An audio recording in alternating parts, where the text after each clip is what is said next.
Toxic best friend story time. So I had an off and on friendship with this one girl. In my freshman year, we became friends again. And she had this boyfriend named Nicholas. And they literally fought 24/7. And every time she would fight, she would be like, can you please fix this for me? So she would have me add him on Snapchat, fix it, and then block him. And guys, this literally was happening like 5 times a week. And then after she asked me to do that the first few times, I realized she started going through my phone. And when I say my phone, I mean my whole motherfucking phone. A bitch was going through my Snapchats, DMs, text messages, and I didn't know how to confront her because that's just weird. So the one day I was getting ready at her house because we were about to go out, and she was like, I'm grounded, can I use your phone real quick? And I was like, yeah, just let me Snapchat this last person back. And she goes, no, and rips the phone out of my hand. And she starts going through my Snapchat right in front of me. And I had a streak with this kid named Nick. She goes up to me and says, what the fuck is this? Like for part 2.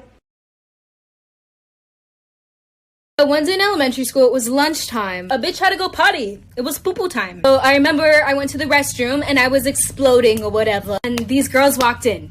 We're gonna call them the Chipettes, okay? This is the best part. So the Chipettes start yelling in the bathroom. Is someone here?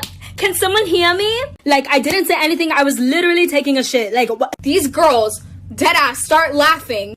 They turn off the lights in the bathroom. They turn on all the sinks, whatever. And they start saying like Bloody Mary or some shit. And then the Chipettes run out of the bathroom and shut the door.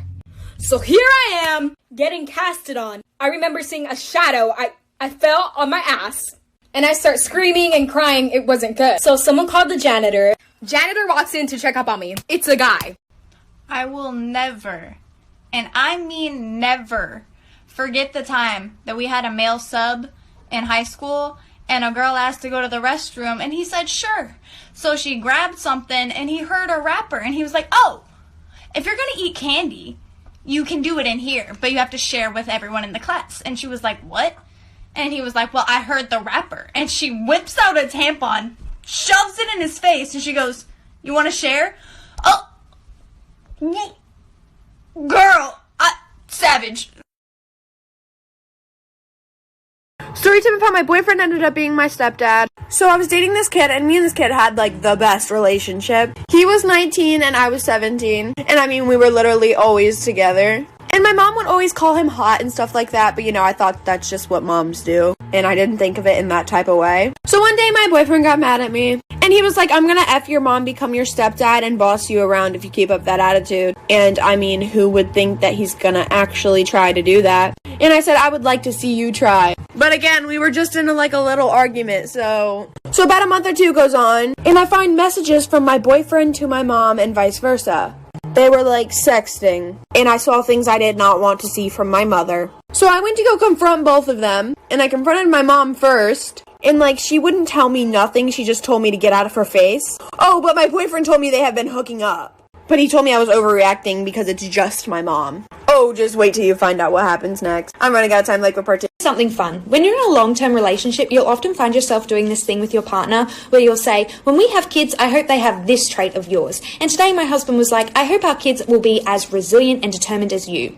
When I was 11 years old, I got in a fight with my mum when she was picking me up from school, and I was being so rude that she wanted to teach me a lesson and scare me a little bit. So she said, you can find your own way home. Left me outside of my classroom, got in her car and drove off. Now realistically, she was just doing the block and was going to come back and pick me up, hoping that I would be apologetic. But I wasn't. I was very stubborn and was like, I can find my own way home. And I decided to run home. I in fact sprinted from the school grounds and ran into a close family friend who offered to give me a lift, which I accepted, and I got home by my own means. Now my mum did do the block and not only came back to me not being where she left me, but to one of my friends saying, yeah, I saw her get in the car with some weird guy.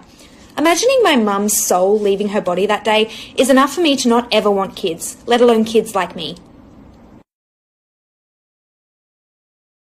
This is why you should never leave the table when you're on a blind date. One of my best friends and I worked at the same restaurant. When I came in later that day for my shift, she told me a crazy story. She said that her first table were this guy and this girl, and she could tell they were on a first date. The girl was nervous, so she ordered a glass of wine. As far as she knew, the date seemed to be going well, and the girl got up to go to the bathroom. Right when my friend was about to come over and bring the silverware, she saw him put something in her wine. My friend, obviously terrified and freaking out, let our manager know, who then let the police know, and ran into the bathroom to tell her what was going on. The girl ended up staying in the bathroom until the police came, arrested him, and escorted him out of the building. It was noon on a Tuesday. You don't think you're going to be drugged at noon on a Tuesday. This is why you should always watch videos to the end. In 2003, a woman came home to her apartment to see that her door was unlocked. She went inside, nothing was missing, so she assumed she must have left it open. When it happened a few more times, but still nothing was missing in her apartment, she went out and got a camera, set it up in her apartment, aimed at the front door. The next day, her door was unlocked, so she reviewed the footage. She watches in horror as late in the night, her front door opens and in walks this tall, creepy man who looks around and then walks towards her bedroom off camera. She immediately sprints out of her apartment and calls the police, who show up and tell her to go back in her apartment and just try to stay calm, and that they would put an officer right outside her door so she's safe. As she's sitting on the bed, totally traumatized, she realizes something. She only saw him enter her apartment on that video. She doesn't know if he actually left. As she's sitting there, she feels breathing on her ankles. She runs out, the cop comes in, and he finds the tall, creepy man under the bed holding a knife and a camera. I literally want to cry. So if you didn't know, I have a sister, and her name's Ashley, and we both have boyfriends.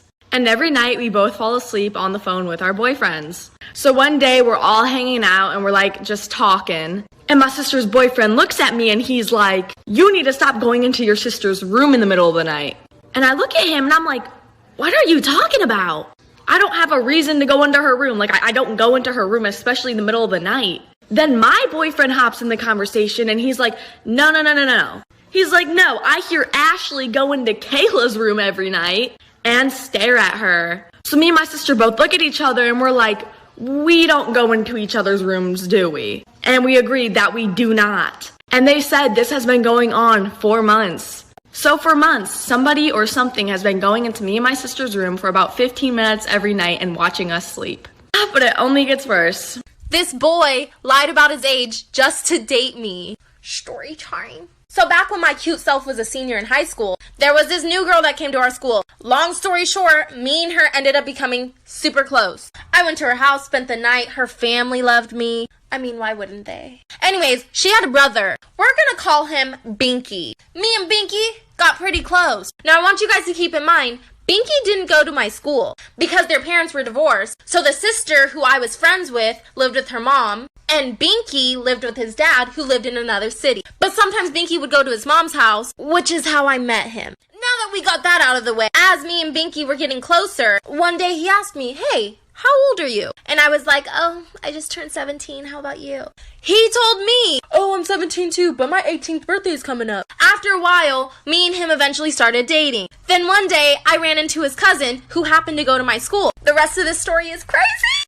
This boy lied about his age just to date me. Story time.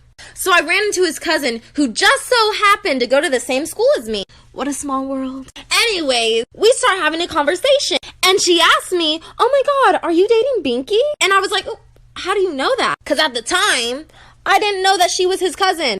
And he didn't go to the same school as me. So I didn't know how she would have known that. And then she tells me, "Oh, that's my cousin." As we're talking, she says, "Oh, are you going to go to his birthday party?" And I'm like, no, he actually didn't tell me he was having a birthday party. Weird. And she's like, "Yeah, that's really weird because it's like coming up next week." And I'm just sitting here like, well, maybe he'll tell me. He probably just had a lot on his mind. And then she says, "I can't believe he's going to be 16 already. Time flies. We're going to throw him a sweet 16 party."